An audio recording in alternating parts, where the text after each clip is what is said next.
Hello दोस्तों, स्वागत है आपका हमारे यूट्यूब चैनल में। आज हम मेडिवल हिस्ट्री में अंग्रेज मराठा युद्ध के बारे में पढ़ेंगे। यह हमारा मेडिवल हिस्ट्री से संबंधित 24वां टॉपिक है। आप इससे पहले के टॉपिक हमारी प्लेलिस्ट में जाकर देख सकते हैं। तो चलिए चलते हैं सेशन की ओर। आंग्ल मराठा युद्ध में हम युद्ध की पृष्ठभूमि के बारे में पढ़ेंगे, अर्थात युद्ध की शुरुआत कैसे हुई, प्रथम आंग्ल मराठा युद्ध, द्वितीय आंग्ल मराठा युद्ध और तृतीय आंग्ल मराठा युद्ध के बारे में देखेंगे। सबसे पहले हम यह जानेंगे कि आंग्ल मराठा युद्ध की शुरुआत कैसे हुई। पानीपत का तृतीय युद्ध अहमद शाह अब्दाली और बालाजी बाजीराव के बीच 1761 ईस्वी में हुआ था, जिसमें अहमद शाह अब्दाली जीत जाते हैं और बालाजी बाजीराव हार जाते हैं। अपनी हार के कारण 1761 ईस्वी में बालाजी बाजीराव की मृत्यु हो जाती है। इसके बाद अगले पेशवा माधवराव बनते हैं, लेकिन 1772 ईस्वी में क्षय रोग से पेशवा माधवराव की मृत्यु हो जाती है। पेशवा माधवराव की मृत्यु के बाद उनके छोटे भाई नारायण राव को पेशवा बनाया जाता है, परंतु 1773 ईस्वी में उनके चाचा रघुनाथ राव ने पेशवा बनने के लिए उनकी हत्या कर दी।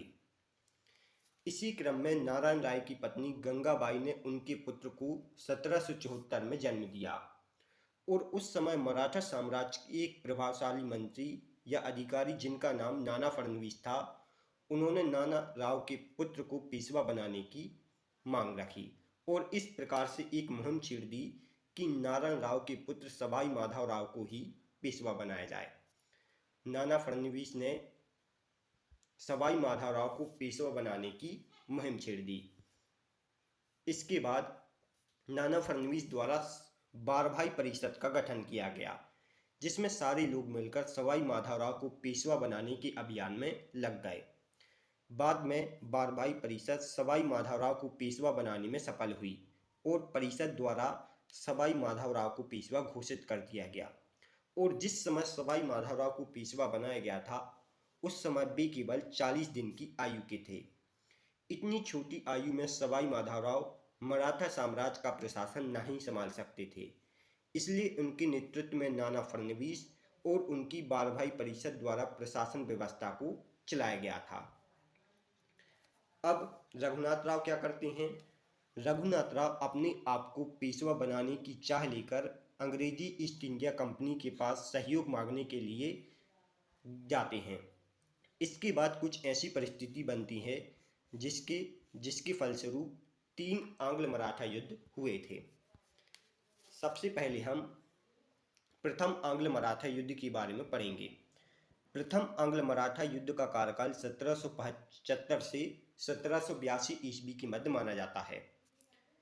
रघुनाथ राव ने अपने ही मराठा लोगों के विरुद्ध पेशवा बनने के लिए विरोध कर दिया। 1775 ईस्वी में Raghunath Rao British east India company के पास सहयोग के लिए गए और सूरत की संधि उनसे कर लेते हैं। सूरत की संधि रघुनाथ राव और ब्रिटिश ईस्ट इंडिया कंपनी के बीच 1775 ईस्वी में होती है। इस संधि में क्या था? अंग्रेजी ईस्ट इंडिया कंपनी ने रघुनाथ राव को पेशवा बनाने के लिए सहयोग देने के लिए कुछ शर्तें रखी थीं, और वह शर्तें क्या क्या थीं? वह शर्तें थीं सालसेट और वसीम वाले क्षेत्र कंपनियों को दे दिए जाएंगे। इसके अलावा सूरत और भरी क्षेत्रों के राजस्व को कंपनी के साथ बांटा जाएगा। इसके बदले कंपनी के द्वारा रघुनाथ राव को 2500 सैनिक सहयोग में दिए जाएंगे। यह सूरत संधि की प्रमुख शर्तें थीं। सूरत संधि रघुनाथ राव और ईस्ट इंडिया कंपनी के बीच 1775 ईस्वी में होती है। इसके बाद रघुनाथ राव हरपंथ फड़गे के ऊपर आक्रमण कर देते हैं। 1775 में सूरत संधि के बाद रघुनाथ राव व कर्नल कीटिंग मिलकर हरपंथ फड़गे के बीच आक्रमण कर देते हैं। इस प्रकार प्रथम आंग्ल मराठा युद्ध शुरू हुआ था। इस युद्ध के दौरान सूरत की संधि की प्रतिलिपि बंगाल प्रेसिडेंसी में पास होने गई थी, लेकिन उस समय के तत्कालीन गवर्नर जनरल वॉरेन हेस्टिंग द्वारा इस सूरत की संधि को खारिज कर दिया गया। वॉरेन हेस्टिंग ने सूरत की संधि को खारिज कर दिया। इसके बाद वॉरेन हेस्टिंग पूना की संधि करते हैं। 1776 में पुरंदर या पूना की संधि होती है। 1776 में पुरंदर की संधि अंग्रेज कर्नल पॉपटन और नाना फडणवीस के बीच हुई थी और उस समय गवर्नर जनरल वॉरेन हेस्टिंग थे। इस युद्ध के दौरान अंग्रेजी कंपनी द्वारा मराठा के जिन क्षेत्रों पर कब्जा कर लिया गया था वह मराठाओं को वापस दे दिए जाएंगे। यह इस संधि का मुख्य पॉइंट था। इस संधि के तहत सवाई माधवराव को ही पेशवा माना गया था और इसके तहत कंपनी ने रघुनाथ राव के समर्थन को वापस ले लिया। यह पुरंदर की संधि की प्रमुख शर्तें थीं। इसके बाद मराठाओं ने अपने बल को और ज़्यादा बढ़ाने का प्रयास किया ताकि अंग्रेजी कंपनी भविष्य में उनसे युद्ध न कर पाए। 1777 में इसी क्रम में फ्रांस के साथ एक मैत्रीपूर्ण संधि की गई। इस संधि के तहत फ्रांस द्वारा मराठाओं को 2500 यूरोपीय सैनिक दिए और 10,000 भारतीय सैनिकों को यूरोपियन में प्रशिक्षण देने की बात की गई। इसके बदले मराठाओं द्वारा फ्रांस को पश्चिमी बंदरगाह व्यापार करने के लिए दिया गया था। फ्रांस और मराठाओं के बीच इस प्रकार की संधि 1777 ईस्वी में होती है। मराठाओं की फ्रांस के साथ ऐसी संधि को जानकर अंग्रेजी कंपनी ने इसका विरोध किया और मराठाओं पर आक्रमण कर दिया। तब महादजी शिंदे द्वारा मराठा सेना का नेतृत्व किया गया था। उन्होंने अंग्रेजी सेना को तालिगांव के पास आक्रमण करने के लिए उकसाया था। जैसे ही अंग्रेजी सेना तालिगांव के पास पहुंची, मराठा सेना ने उनके ऊपर आक्रमण कर दिया और उनको ध्वस्त कर दिया। इसके बाद यह सब देखकर बड़गांव क्षेत्र में मराठा सेना द्वारा अंग्रेजी कंपनी की सेना को पूर्ण रूप से घेर लिया गया और इसके बाद 1779 में अंग्रेजी सेना को समर्पण करना पड़ा था। इस प्रकार बड़गांव की संधि होती है। बड़गांव की संधि कब हुई थी? 1789 ईस्वी में। इसके तहत 1775 से लेकर जितने भी मराठा क्षेत्र अंग्रेजी कंपनी द्वारा कब्जा कर लिए गए थे वह क्षेत्र मराठाओं को वापस देने पड़े थे। इसके साथ साथ वहां अंग्रेजी सेनाओं के साथ रघुनाथ राव को भी मराठा सैनिकों द्वारा पकड़ लिया गया था। यह बड़गांव संधि की प्रमुख बातें थी। यह सब वॉरेन हेस्टिंग देख रहे थे। उस समय बंगाल के गवर्नर जनरल वॉरेन हेस्टिंग ने बड़गांव की संधि को अस्वीकार कर दिया और अपनी 3 सेनाओं को मराठाओं के विरुद्ध भेज दिया। इन 3 सेनाओं का नेतृत्व कप्तान गोलार्ड, कप्तान फोमन और कप्तान मैकेप कर रहे थे। वॉरेन हेस्टिंग ने 3 सेनाओं को मराठाओं के विरुद्ध भेज दिया था। इन 3 सेनाओं का नेतृत्व कौन कर रहे थे? कप्तान गोलार्ड, कप्तान फोमन और कप्तान मैकेप। 1778 में कप्तान गोलार्ड की सेना ने अहमदाबाद क्षेत्र पर कब्जा कर लिया। 1780 में कप्तान फोमन की सेना ने ग्वालियर क्षेत्र पर कब्जा कर लिया और 1780 में कर्नल गोलार्ड की सेना ने वसीम क्षेत्र पर कब्जा कर लिया था। इसके बाद 1781 ईस्वी में कप्तान केमिक द्वारा सिपरी युद्ध में महादजी शिंदे को पराजित किया गया था। महादजी शिंदे को पराजित करने के बाद उनसे सालबाई की संधि होती है। सालबाई की संधि 1782 ईस्वी में होती है। इस संधि की प्रमुख बातें क्या हैं? इस संधि की प्रमुख बातें हैं कि सालसेत के क्षेत्र का पूर्णतः नियंत्रण अंग्रेजी कंपनी के हाथों में जाएगा और 1776 की पुरंदर की संधि के बाद जितने मराठा क्षेत्र अंग्रेजी कंपनी ने अपने अधिकार में लिए थे उन्हें वापस दे दिए जाएंगे। इसके अलावा मराठा किसी अन्य यूरोपीय देश के साथ कोई संधि नहीं कर सकते और इन सब बिंदुओं पर महादजी शिंदे को साक्षी बनाया गया था।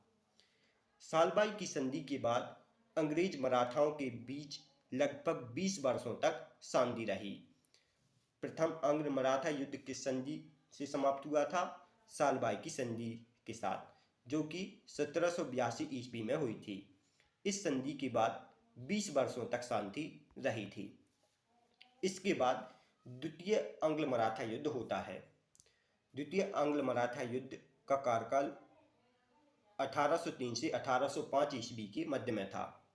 1782 ईस्वी में मराठाओं और अंग्रेजी कंपनियों के बीच हुई सालबाई की संधि के बाद सामान्य रूप से स्थिति चल रही थी, परंतु 1795 ईस्वी में सवाई माधवराव द्वारा 21 वर्ष की आयु में शनिवार बाड़े से कूदकर खुदकुशी कर ली जाती है। इसी क्रम में रघुनाथ राव के पुत्र बालाजी द्वितीय को पेशवा बनाया जाता है, जो कि एक कमजोर पेशवा थे। इसके बाद 1800 में नाना फडणवीस की भी मृत्यु हो जाती है।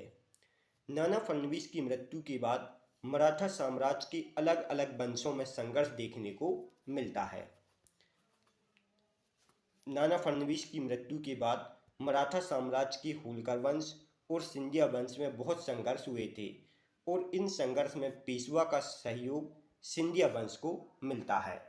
अब इसके बाद क्या होता, 1802 ईस्वी में पुणे के पास हड़प्पर क्षेत्र में यशवंतराव होलकर की सेना ने पेशवा और सिंधिया की सेना को हरा दिया था। पेशवाओं की सेना का नेतृत्व बालाजी द्वितीय कर रहे थे, जबकि सिंधिया की सेना का नेतृत्व दौलत राव सिंधिया कर रहे थे। इन दोनों की संयुक्त सेनाओं को यशवंतराव होलकर ने हरा दिया था। ऐसी स्थिति में बाजीराव द्वितीय पूना की अपने साम्राज्य को छोड़कर वसीम क्षेत्र में चले गए थे। यह सब अंग्रेज देख रहे थे। इसके बाद अंग्रेजों ने पेशवाओं की स्थिति को कमजोर पाकर उन पर आक्रमण किया। द्वितीय आंग्ल मराठा युद्ध 1803 से 1805 ईस्वी में होता है। द्वितीय आंग्ल मराठा युद्ध में अंग्रेजी सेनापति जनरल लेक और आर्थर बेलेजली थे। आर्थर बेलेजली के नेतृत्व में भोसलों को अरगांव के युद्ध में और सिंधिया को असाई के युद्ध में हराया गया था। इस युद्ध में मुख्यतः नागपुर के भोसले को चुनौती दी गई थी। यह आपको याद रखना है, जितना मैंने हाईलाइट किया है। अब इसके बाद अंग्रेजों द्वारा भोसलों व सिंधिया को हराने के बाद अंग्रेज उनसे संधि करते हैं। 1802 ईस्वी में बसीन की संधि हुई थी। बसीन या बेसिन की संधि बालाजी द्वितीय, बाजीराव द्वितीय और अंग्रेजों के बीच हुई थी, और यह संधि मराठों की बर्बादी का कारण बना था। देवबाग की संधि 1803 ईस्वी में हुई थी, और यह रघुजी भोसले और कंपनी के बीच हुई थी। इसके अलावा 1803 में सुरजी अर्जुन गांव की संधि हुई थी।